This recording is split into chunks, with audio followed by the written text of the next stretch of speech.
നാം ഇവിടെ ചർച്ച ചെയ്യുന്നത് ചതുർഗ്രഹ യോഗങ്ങളാണ്.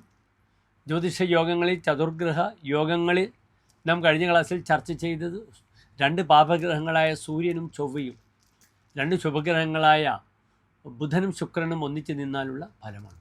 ഇനി അടുത്തതായി നാം ചർച്ച ചെയ്യുന്നത് 3 പാപഗ്രഹങ്ങളായ സൂര്യനും ചൊവ്വയും ശനിയും ഒരു ശുഭഗ്രഹമായ ബുധനും ഒരുമിച്ച് നിന്നാൽ ഈ ചതുർഗ്രഹ യോഗത്തിൻ്റെ ഫലം എന്താണെന്നാണ് കല്യാണവർമാവ് നമുക്ക് കാണിച്ചു തരുന്നത്, നമുക്ക് ഉപദേശിച്ചു തരുന്നത്. നിങ്ങൾ ശ്രദ്ധിക്കുക.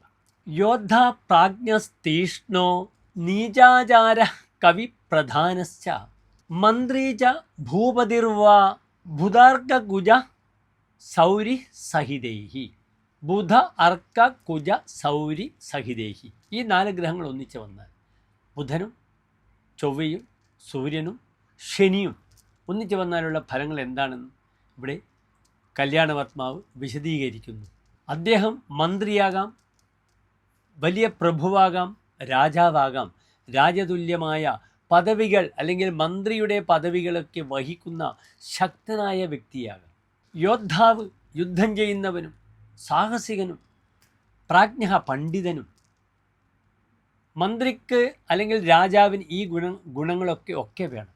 അയാൾ വലിയ പരാക്രമിയായിരിക്കണം, അയാൾ നല്ല ബുദ്ധിമാനായിരിക്കണം. അവിടെയാണ് 3 പാപഗ്രഹങ്ങളോടുകൂടി ബുദ്ധിമാനായ ബുധൻ വന്ന് നിൽക്കുമ്പോൾ യോഗം മാറുന്നു. നിങ്ങൾ മനസ്സിലാക്കണം. തീഷ്ണ സ്വഭാവം, ക്രൂര സ്വഭാവങ്ങളായിരിക്കാം. ആ ചൊവ്വയുടെയും സൂര്യൻ്റെയും ഒന്നിച്ച് വന്നതിനുള്ള അഘരതം, പാപരതിയൊക്കെ ഉണ്ടായിരിക്കും. ദുരാചാര, ദുഷ്ടമായ ആചാരങ്ങൾ അദ്ദേഹത്തിന് വശമുണ്ടാകും. പലപ്പോഴും വലിയ പദവിയിലെത്തുമ്പോൾ അന്യനെ നശിപ്പിക്കുവാനുള്ള കൂടകർമ്മങ്ങളൊക്കെ ചെയ്യുവാനുള്ള ബുദ്ധി വരും. കവിഹി പ്രധാനശ്ച, വളരെയധികം കവിത്വ ഗുണം അദ്ദേഹത്തിനുണ്ടാകും. വളരെ പ്രധാനപ്പെട്ട പൊസിഷൻ, കീ പൊസിഷനിൽ അദ്ദേഹം എത്തിപ്പെടും. രാജാവാകാം, മന്ത്രിയാകാം. നല്ല ഫലങ്ങളാണ് പറഞ്ഞിരിക്കുന്നത്. പലപ്പോഴും ആചാരത്തിലുള്ള ക്ലേശങ്ങൾ ഇദ്ദേഹത്തിനുണ്ടാകാം. താൻ പദവിയിലെത്തുമ്പോൾ മറ്റുള്ളവരുടെ വളർച്ചയിൽ അസൂയ തോന്നുക, അദ്ദേഹത്തെ നശിപ്പിക്കുവാനുള്ള ബുദ്ധി, അതൊക്കെയാണ് നീചാചാരം എന്ന് പറയുന്നത്. നിങ്ങൾ ഈ യോഗം ശ്രദ്ധിക്കുക. നന്ദി, നമസ്തേ.